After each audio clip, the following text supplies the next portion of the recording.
Hey there, everybody. Thank you for joining me for another one-man review. Today I've got some books that one of our subscribers, little self-published things that James Edward Clarke put together. And yeah, thanks for sending these over, James. These are really cool. The art in them's really, really good. James was also kind enough to send along an original piece of art here. It's a really nice piece, pen and ink, and then it looks like it's got some watercolor and acrylic on it, and there's this nice reductive drawing, which when it goes into print makes, you can see here these kind of reductive marks that he makes for some really cool image making. It's also got a little sketch on the back, and the message here says that these books go out in bundles together with his $50 commissions. So if you like the books that you see here, that's what you do. And then this art is, he said, typical of the type of commissions that you would get. So you would get a $50 commission, and at this 5 inch by 8 inch size, and then you would get these books. These are the first three of what will be five. I don't know if they're finished yet or not. My really, James, my only complaint is that it took me a second to figure out which issue was which, because issue 1 doesn't have a number in it. Issue 2 says part 2 of 5, and then on the inside of issue 3, it's like a panel for the image, and it didn't say end of part 3, but I was able to see that's end of part 2, and I don't know how I figured it. Oh, on this one here, it said part 3 there. So it was just a little, it took me a second to figure out which order I was supposed to read these in, but I could tell by this one that they were going in order that they weren't things. So that might be something, or maybe this will just all get collected. But that was really my only complaint about these. The art in them is really nice. I know these are kind of small, but I was having a hard time like coming up with all the different kinds of things that are coming into the style here. Like, there's definitely some of the Image comic guys. There's definitely some European stuff, and there's I'm gonna blank on the guy's name, but he did John McCrea. He did Hitman with Garth Ennis, and had done a bunch of other books. There's something about the chunkiness of the line that reminds me of John McCrea. So I really like the art, and then I like that there's a lot of color holds on the lines that makes the style really interesting throughout the book. That the line work becomes colored. There's purposeful offsets of coloring to try and get some old look to it. There's like a paper texture photoshopped into the back here. I think that probably could have been done better. But if this were printed on like a newsprint paper, I think that's the look that James is going for. So I get what's going on there. It's printed really well. It looks really nice, and then the story is kind of fun. It's like a post-apocalyptic world. It's kind of, think like Fist of the North Star type of thing, where one tough guy is running around fighting other tough guys. They really like to say the word "cunt" over and over and over again. So if you don't like to read that word, then this isn't the book for you.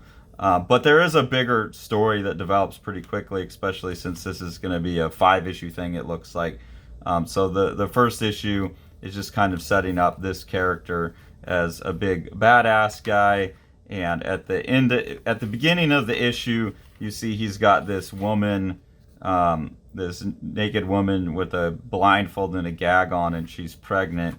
And then at the end of the issue, you get where it looks like he's raping her, maybe, but then he also treats her kind of tenderly. And by the end of this first issue, I was thinking, this is kind of a little bit brutal for my taste. But I was trying to be kind and think like, well, maybe this whole, like, I don't know about the gag, but the blindfold and everything is like maybe for her own good, so she's not seeing all the terrible things that are going on. And then at the beginning of the second issue, you kind of get that, where there's all these dead bodies in the tree, and she looks like she's being kind of saved from having to see all of that. But then he takes her blindfold off and is like, well, you wait here.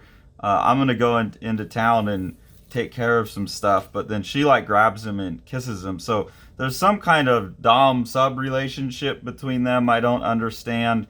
But it seems to have some tenderness to it. So that made it a little easier to read for me, a little easier to kind of consume. It's very like this would be great for heavy metal. I think if this were published in the modern version of heavy metal, it'd fit right in because you got that post-apocalyptic, chicks with their tits out and guys being super macho.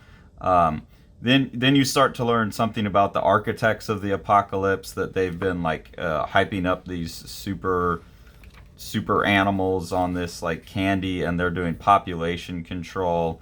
And so you start to get basically a revenge story on the architects of the apocalypse, and that seems to be the overarching kind of story of what the book is. They're saying the fraternal brother of four architects of the apocalypse, former esteemed captains of industry and science of the great fallen empires of man, united under the banner of the sacred principles of a sustainable population management. So they think that they're setting out to do something good, but of course that's like the bad guy. So in the third issue, you get this fellow here who's like the great architect, and they come to find him and get their revenge on him. He's the engineer of the apocalypse, and he's digging a new city because his previous city that they had planned got bombed. And here you see them callously killing children and just getting rid of the population. And it's this city, and there's only one way in and out, and they do population control in there. And at some point that gets bombed, I guess. And so he kind of psychotically sets out to do the reverse, dig into the earth. One thing that I really liked here is that when you get this entrance scene into the city, you have these Boston Robotics dogs that I've seen videos on the internet, and they're like part of the military force. So it's got James is putting in like things that are happening in the real world now and using them as design elements in his post-apocalyptic future. And then they get their revenge on this guy. He's gonna attack the bound woman, and so he gets killed. And then it goes back into the kind of crude things that seem to me a little outdated, very like 70s heavy metal, where it's like piss on my grave, and then I'm immediately gonna bend over my slave girl and bang her, and this other girl's gonna get naked and be all over me. And he even yells at this guy, "Get your hands off my property." So I still not exactly sure what kind of relationship is between the pregnant woman and this guy, if it's his kid, and what kind of sub-dom agreement they have.